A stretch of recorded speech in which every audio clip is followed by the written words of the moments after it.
오무정책, 육무정책, 로열티조차도 면제 조건으로 가져가는 브랜드들이 요즘 굉장히 많단 말이야. 일반적인 광고 소재로는 창업자들이 눈을 돌리지 않다 보니까 자극적으로 할 수밖에 없는 거야. 계속 이런 식으로 모집을 해서 운영하고 위약금 받고 본사 볼륨만 키워나가는 거야. 이런 프랜차이즈 본사들은 나는 거르는 게 좋다고 봐.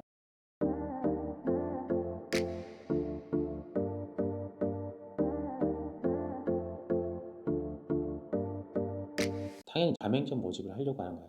가맹본사들이 광고를 집행하는데 후킹 메시지라고 가장 많이 쓰는 게 이제 매출액이지. 월 매출 1억 이상. 두 번째가 지금 이제 말했던 뭐 면제 조건이지. 크게는 두 가지. 최초 가맹금, 지속 가맹금이라고 하는데, 최초 가맹금은 말 그대로 이제 계약할 당시에 발생되는 비용이라고 보면 돼. 여기에 속한 거는 가맹비, 교육비, 계약이행 보증금, 시설 투자비, 크게는 감리비, 총 다섯 가지라고 보면 될 것 같고, 지속 가맹금에 포함되는 거는 로얄티랑 아까 말했던 물류 수익, 이렇게 보면 될 것 같아요. 그리고 계약 해지 시 발생되는 위약금, 그러니까 이렇게 나뉘게 되겠지.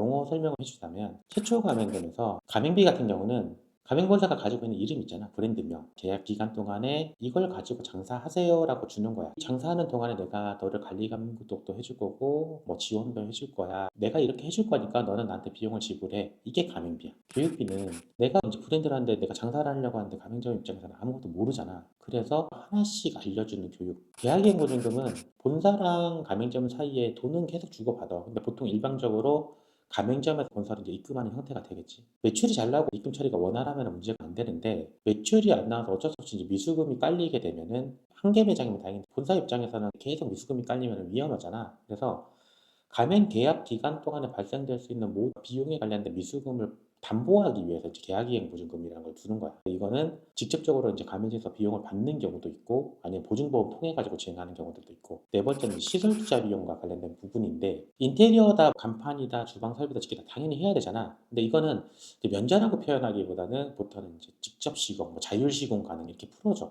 점주 보고 직접 할 수 있도록. 그러면은 본사가 받는 돈은 제로니까 어떻게 보면 면제다라고 해서 이제 표현을 좀 하는 건데, 결론 이제 점주가 자체 시공하게 되는 케이스. 그리고 감리비까지는 잘 가지 않는데 이걸 언급하는 브랜드들도 있더라고. 감리비도 면제입니다라고 하는 경우가 있는데, 점주가 자율 시공했을 경우에 감리비를 본사에다가 평당 얼마씩 지불하게 돼 있어. 근데 이거도 안 받겠다. 최초 가맹금에 대한 거는 다 면제를 했어. 가맹 계약 당시에 발생되는 모든 비용을 본사는 안 받겠대. 그러면 수익이 하나도 없는 거잖아. 그럼 당연히 지속 가맹금으로 넘어가야지.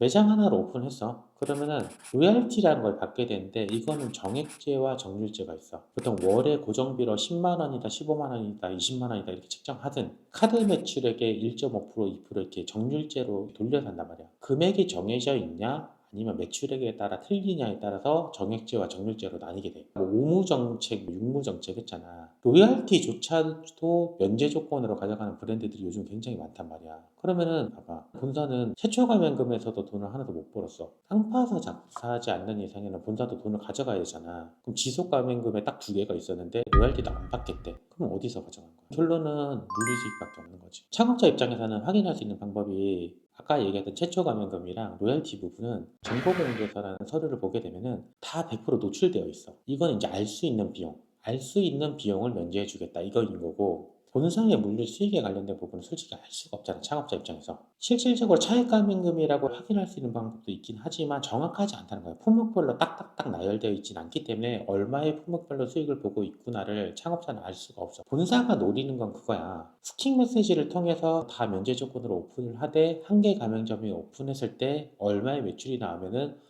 얼마의 물류 수익이 발생한다라는 계산이 이미 있단 말이야. 근데 매장에 매출이 안 나오면은 점주는 운영이 힘드니까 폐점을 하려고 하면은 계약 기간 내에 가맹 계약 해지를 하게 되면 위약금을 내야 된단 말이야. 그럼 예를 들어서 1년이란 계약 기간 동안에 점주가 6개월만 운영을 했어. 그러면 남은 6개월에 대한 부분을 일당 얼마씩 계산을 해서 그거에 대한 위약금 부과를 하는 거야. 그러니까 이게 되게 위험하다는 거지. 결론적으로 피해를 보는 거는 가맹점. 본사는 어떤 형태든 수익은 나지.